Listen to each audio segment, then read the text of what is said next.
Today's episode, we rebuild. Let's get to work. Woo!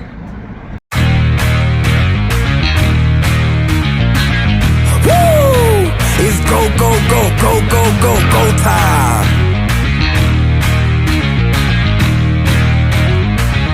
Tick, tick, boom. Get to work. Welcome back, ladies and gentlemen. So as we start the rebuild here, the first thing I'm going to do before I do anything else is dry fit some of these exhaust components, make sure that all the studs still thread in nice and cleanly, and then I'll put some anti-seize on them and drive them in.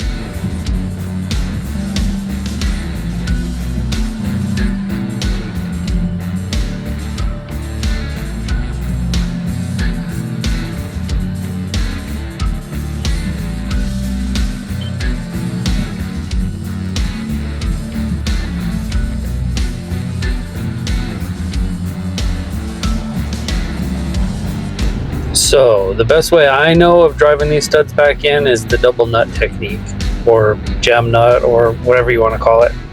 Basically, you tighten the two separate nuts, flat sides against each other, and then use the outside nut to drive your stud in. So these ones are 12 mil. I'm going to use the Ugga Dugga there, lock the two of them together, put a little anti-seize on. You know, different material types, so I don't want to have anything galling up in there. So a little bit of anti-seize, lube the threads, feed it in there part way, use the dac, drive it in there just until it seats, put it in reverse, loosen the nut, and repeat.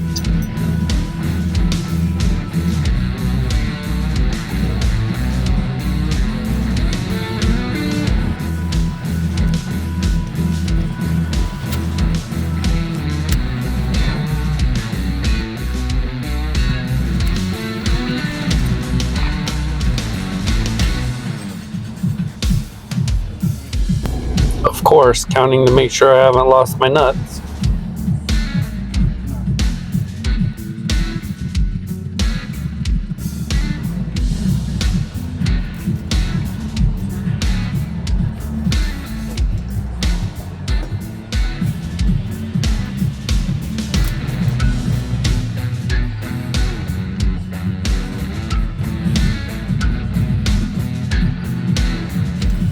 So I'm going to snug these down just a little bit, then I'll come back and torque them. The spec is 18 foot-pounds. I decide I'm going to give it about 2 Ugga Duggas, and I end up regretting that.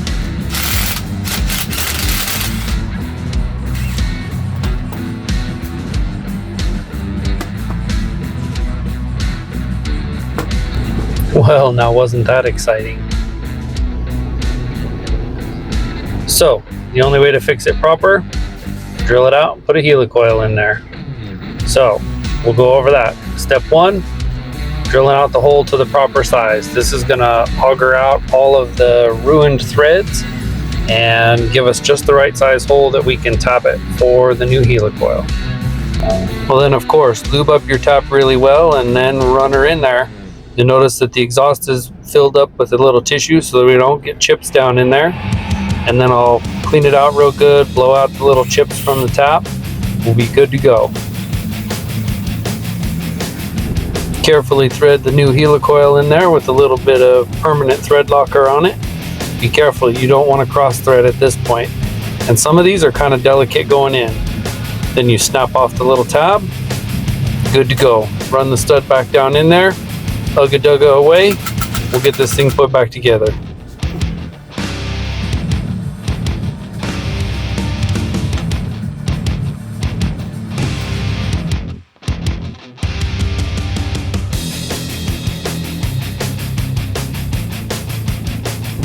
All that excitement out of the way, now we'll put the head gasket on there.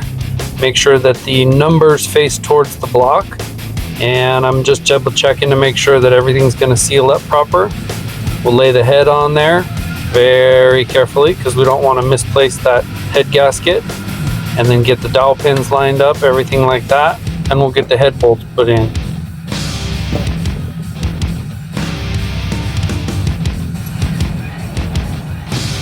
So these head bolts, I'm going to dip both ends in oil, lubricate the threads, and then lubricate the head where it goes against the cylinder head.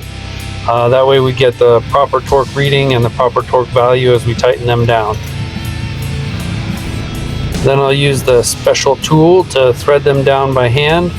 Then we'll get the torque wrench on there.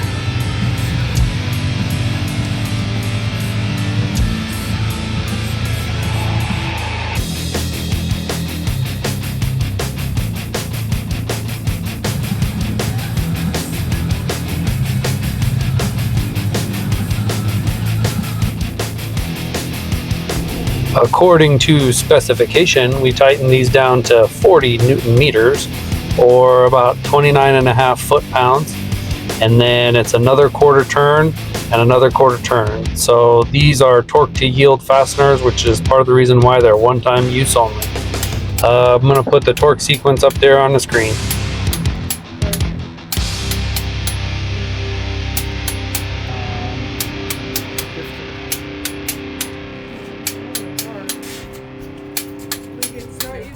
So then, like I said, plus 90 degrees, plus 90 degrees. So we'll go back over these twice, an additional 90-degree turn each time, following that same torque sequence.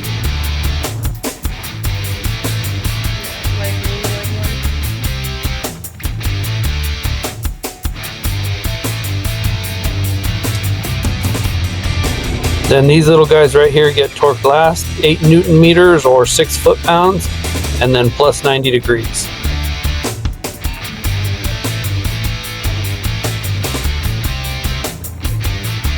Here I've got the rockers. I've been soaking these in oil. You don't really have to, I just like to. It helps them slide in nicer and keeps everything lubricated while you get the rest of the engine put back together.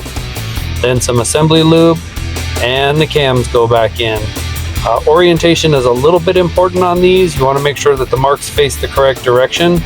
Both marks facing up, just like if you were putting the timing chain back together. And then set these in there real careful. I'll add another little dab of the assembly lube in there. Then of course this one is glued in place. It's a RTV gasket is what the factory recommends on those machine surfaces. And unlike the previous mechanic, a little bit goes a long way. Really all it takes is like a, they call for a 2 millimeter bead, and then I spread it around and make it nice and smooth so that it covers that entire surface. But really you can see it's just a very small amount of RTV on there, and then I like to spread it out just to make it nice and even. Don't forget around the spark plug tubes, and then you'll see there's a cam plug that goes in the backside of the motor. Don't forget to do that. Make sure you put just a little dab extra around the corners.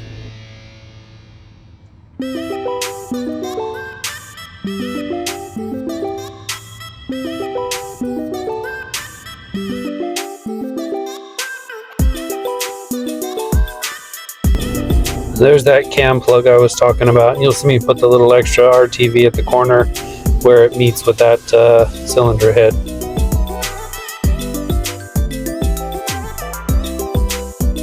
Then the cam cover goes on there. You'll see me set it down in place and then give it just a little bit of pressure to make sure that it's seated all the way. Then all 22 of these little bolts go in there. These ones tighten down to that same 6 foot-pounds, 8 Newton meters, and then plus a quarter turn. Alright, you guys, we're gonna cut that video there. I know this one's kind of dragging on. This how-to is a little more challenging than I thought it would be when I first got into it. So, it is what it is. We learned a little something. We're making some progress. I hope you're enjoying it. I hope it's helping somebody. So we'll keep after it. We'll stop here. The head's installed. The cams are installed. Next up, we'll get the new timing chains put on there, get the cover on there. And then I think I'm going to sum up the rest of the reassembly after the timing chains in just one video. We'll go back to old school project style. Just zip through it and get it done. So thanks everybody for watching. Don't forget, if you made it this far, drop a subscribe. Helps me out, makes me feel good that you guys are enjoying the content, and we'll get after it. Get to work.